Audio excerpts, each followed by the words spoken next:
मैं आपको बताता हूं कैसे बाबा साहब अंबेडकर जी इस संविधान सभा में गए।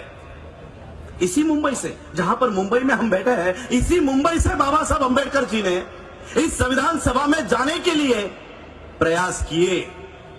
गांधी और नेहरू ने आके कहा कि बाबा साहब, हमको पता है आप इस संविधान सभा में जाना चाहते हो, लेकिन इस संविधान सभा के दरवाजे ही नहीं, खिड़कियां भी हमने आपके लिए बंद रखी है। आपको इस संविधान सभा में आने ही नहीं देंगे, आने ही नहीं देंगे। बाबा साहब अंबेडकर जी की कोई भी किताब उठाओ, बाबा साहब ने लिखी हुई राइटिंग एंड स्पीचेस बताओ, उठाओ, उसमें बाबा साहब अंबेडकर एक बात के लिए जोर देते हैं, और वो है ये है कि हमारे लिए सेफ गार्ड्स निर्माण होने चाहिए, हमारा सुरक्षा कवच होना चाहिए, और ये सुरक्षा कवच संविधान सभा में जाने के बाद ही बन सकता था। लेकिन इस संविधान सभा में बाबा साहब को आने के लिए मनाही कर दी गई थी। तो बाबा साहब की ये बेचैनी जोगेंद्र नाथ मंडल इन्होंने देखी। जोगेंद्र नाथ मंडल इन्होंने देखा कि बाबा साहब इस संविधान सभा में आना चाहते हैं, लेकिन ये लोग बाबा साहब को संविधान सभा में आने नहीं दे रहे।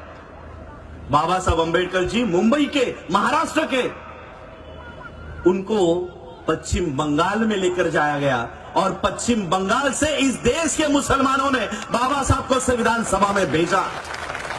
इस देश के संविधान को बनाने के लिए, इस देश के संविधान को निर्माण करने के लिए बाबा साहब को इस देश के मुसलमानों ने मदद की, और आज इस देश के संविधान को हटाने की कोशिश कर रहे हैं। और मैं बाबा साहब के थर्ड जनरेशन से एक प्रतिनिधि ये प्रयास कर रहा हूं कि बाबा साहब का संविधान इस देश में टिका रहे, बना रहे, और इसलिए बाबा साहब का परपोता होने के नाते मैं मुसलमानों को आह्वान करना चाहूंगा कि जिन बाबा साहब को आपने संविधान सभा में भेजने का काम किया, उस संविधान पे आज धोखा मंडरा रहा है। उस संविधान को बचाने के लिए फिर से आपको अंबेडकर परिवार का साथ देना होगा,